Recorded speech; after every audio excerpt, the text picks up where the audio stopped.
Imagine a world where every moment of your day is devoted to the pursuit of pleasure. Think about the promise of constant gratification, an endless stream of entertainment, distractions, and indulgences designed to satisfy your every craving. Now ask yourself, what price would you pay for this? Could the relentless chase for happiness lead not to liberation, but to enslavement? Today, we will uncover how the pursuit of pleasure, as warned by Aldous Huxley, can become a form of modern slavery. We will explore timeless wisdom and contemporary psychology to reveal how our desire for comfort, ease, and gratification might be quietly robbing us of our freedom and humanity. By the end of this video, we will share the most profound insight, a perspective that could change the way you see your life forever. Let us embark on this journey into understanding the hidden dangers of pleasure and how we can reclaim our freedom in a world determined to keep us chained to fleeting desires. Aldous Huxley, in his seminal work Brave New World, paints a chilling picture of a dystopia where humanity has surrendered its autonomy for the illusion of happiness. Citizens are pacified with soma, a drug that ensures they are always content, no matter how meaningless their lives have become. Huxley's world was not built on chains or prisons, but on pleasure so intoxicating that no one bothered to resist. This, he argued, is the most insidious form of control. Now reflect on the society we live in today. From the constant ping of notifications to the endless scroll of social media, aren't we too being offered our own version of soma? Psychologists like Mihaly Csikszentmihalyi, known for his work on the concept of flow, warn us that while technology can create moments of engagement, it also traps us in cycles of addictive behaviors. Algorithms feed us tailored pleasures, videos, advertisements, and content that keep us hooked but ultimately leave us empty. Take a moment to think.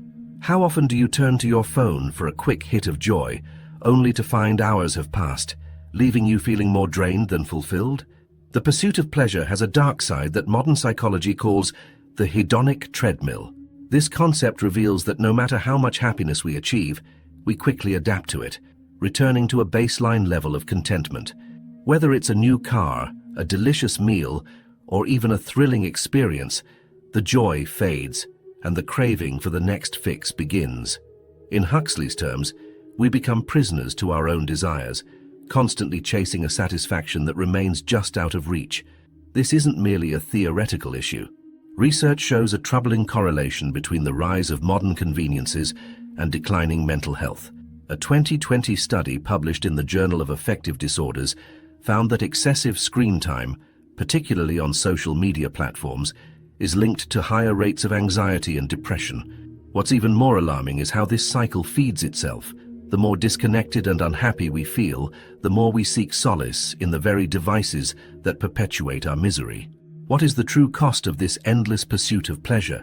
Philosopher Viktor Frankl, a Holocaust survivor and the author of Man's Search for Meaning, argued that genuine fulfillment comes not from chasing happiness, but from finding purpose. He believed that when individuals lack meaning in their lives, they are more likely to seek distractions, which only deepens their existential void. Ask yourself, are you living a life of purpose, or have you unknowingly allowed the pursuit of pleasure to dictate your choices?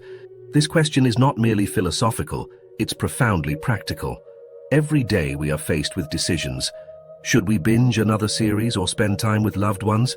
Should we scroll aimlessly or invest in our personal growth? These small moments, seemingly inconsequential, accumulate into the framework of our lives. Aldous Huxley once remarked, "Most human beings have an almost infinite capacity for taking things for granted. In the pursuit of constant pleasure, we risk taking for granted the deeper joys of existence, relationships, creativity, self-discovery, and contribution to something greater than ourselves." This brings us to a powerful insight. Pleasure, when pursued recklessly, does not lead to freedom. Instead, it creates chains that are invisible, but no less real. These chains bind us to habits, cravings, and distractions that sap our energy, time, and potential. As we continue, we'll explore the hidden systems that thrive on our addiction to pleasure and how we can break free from them.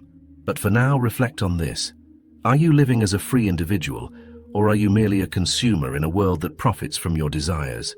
Let this thought guide you as we move deeper into this journey of understanding and self-liberation. What lies ahead will challenge the way you see not only the world, but also yourself. Imagine a marketplace where the currency is your attention. In this world, the most valuable commodity isn't gold, oil, or even technology. It's you. Every moment you spend scrolling, clicking, or consuming, you're not just engaging with content. You're being bought and sold. Welcome to the attention economy, a system that thrives on your addiction to pleasure and keeps you locked in an endless cycle of consumption. To understand how deeply this system controls us, we must look at how it exploits our biology. Neuroscientist Dr. Robert Sapolsky, an expert in stress and dopamine research, has revealed that our brains are wired to seek rewards. Every time we experience something pleasurable, our brain releases dopamine, a neurotransmitter that reinforces behaviors. Whether it's the satisfaction of likes on a post, the excitement of a new purchase, or the rush of winning a game, this dopamine hit creates a feedback loop that keeps us coming back for more. Here's the catch. The anticipation of pleasure often releases more dopamine than the pleasure itself. This is why we eagerly wait for a text reply or obsessively refresh our feeds. It's not the outcome, but the possibility of reward that keeps us hooked. In this way, the attention economy turns us into perpetual seekers, always yearning but never truly satisfied. Think about how this manifests in your daily life. Have you ever found yourself checking your phone without even realizing it? Or craving something, a snack, a video, a moment of validation, only to feel hollow once you've had it? These aren't coincidences, they're carefully engineered experiences. As Tristan Harris, a former Google design ethicist, explains, platforms are designed to exploit our vulnerabilities. They create what he calls intermittent variable rewards, a mechanism borrowed from slot machines to keep us addicted. Now let's connect this to Aldous Huxley's vision. In Brave New World, the pursuit of pleasure wasn't just a personal failing, it was a societal tool for control. People were so consumed by their desires that they didn't notice or care about the loss of their autonomy. Today we face a similar threat. While we may not be taking soma, we are inundated with digital distractions that serve the same purpose, to pacify us and keep us compliant. But why does this matter so much? Because the pursuit of pleasure, when left unchecked, doesn't just rob us of time, it steals our potential. When we prioritize fleeting gratification over meaningful pursuits, we sacrifice the opportunity to grow, learn, and contribute. Author Cal Newport, in his book Deep Work, highlights how shallow engagement with technology erodes our ability to focus and achieve mastery. He argues that the greatest rewards in life come not from easy pleasures, but from sustained effort and deep concentration. Consider this.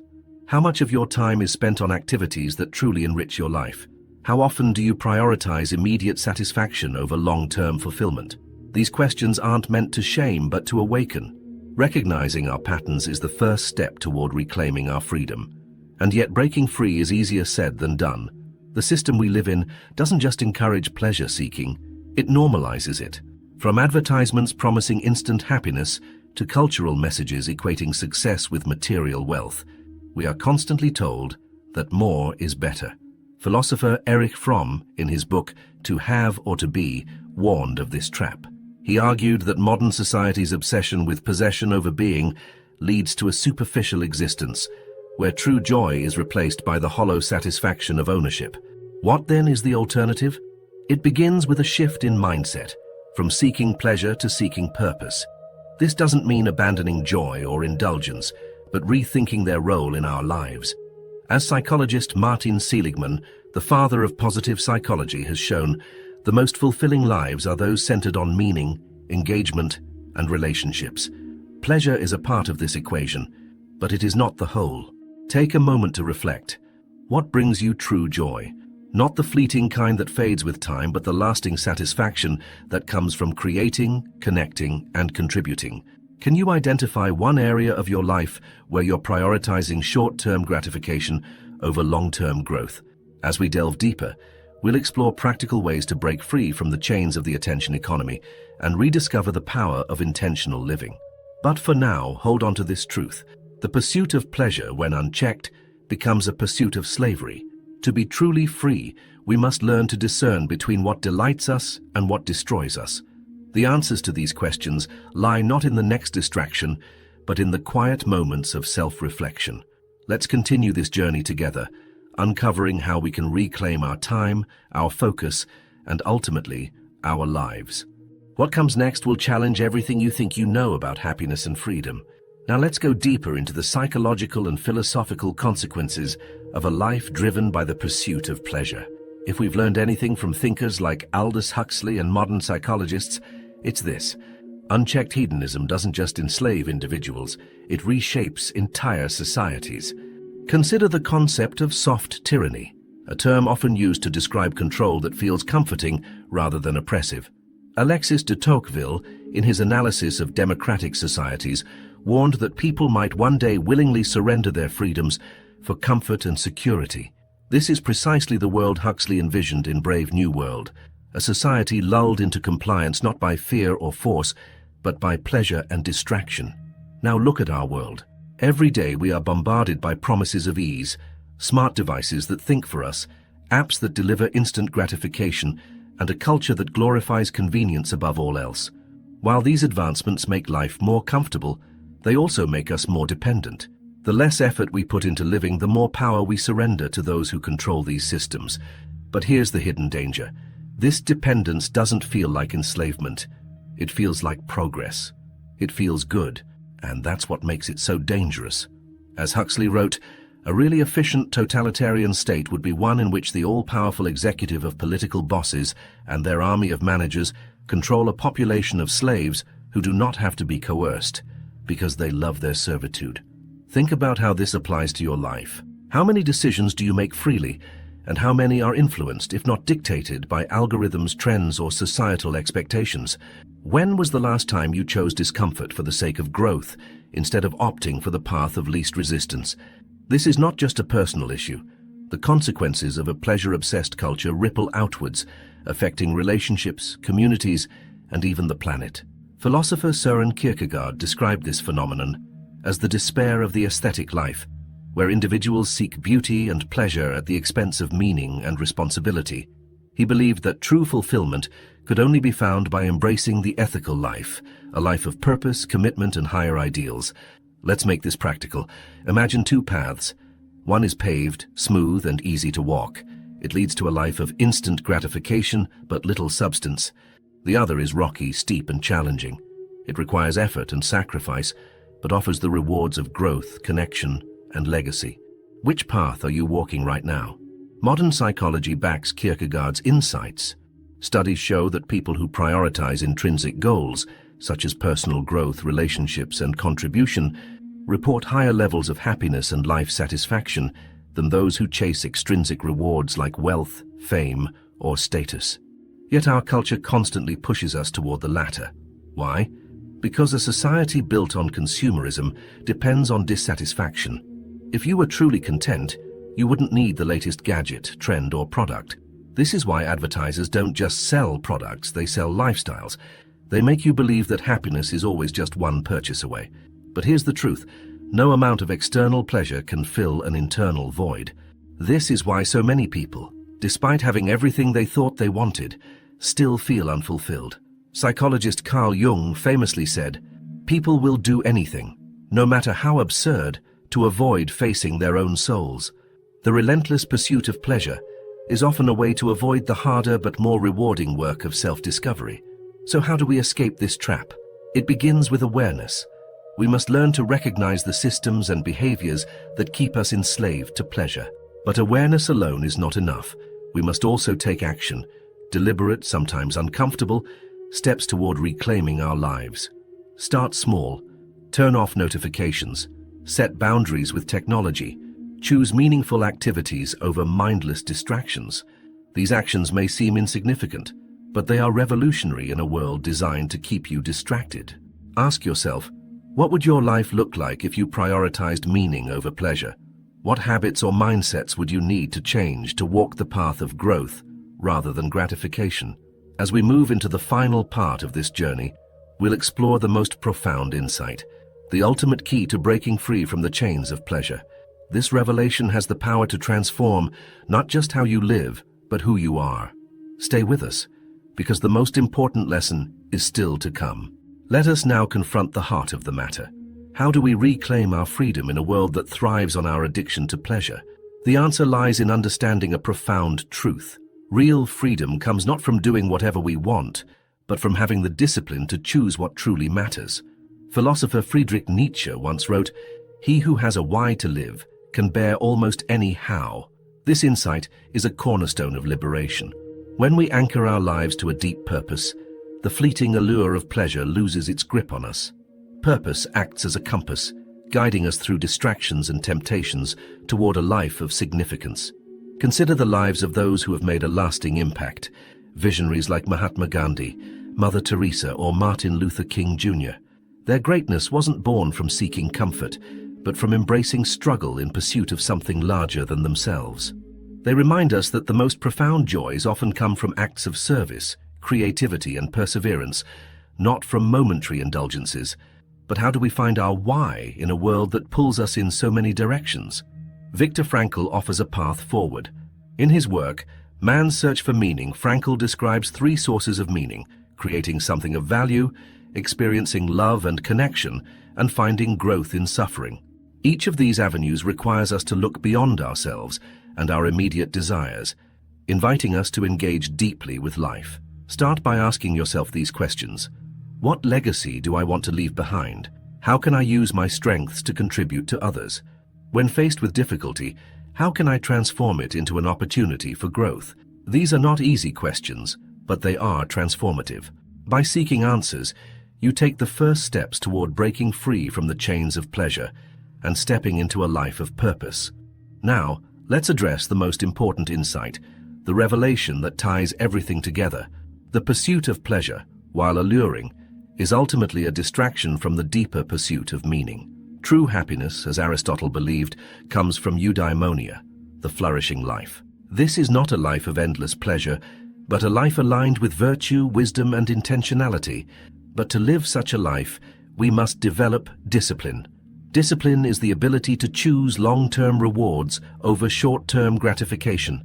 It is the strength to say no to what is easy and yes to what is right. As author Jocko Willink says, discipline equals freedom. It is through discipline that we gain mastery over our impulses and begin to live as creators of our destinies rather than as prisoners of our desires. To cultivate discipline, start by building small, consistent habits. Wake up a little earlier to meditate or reflect. Set aside time each day to pursue a meaningful goal.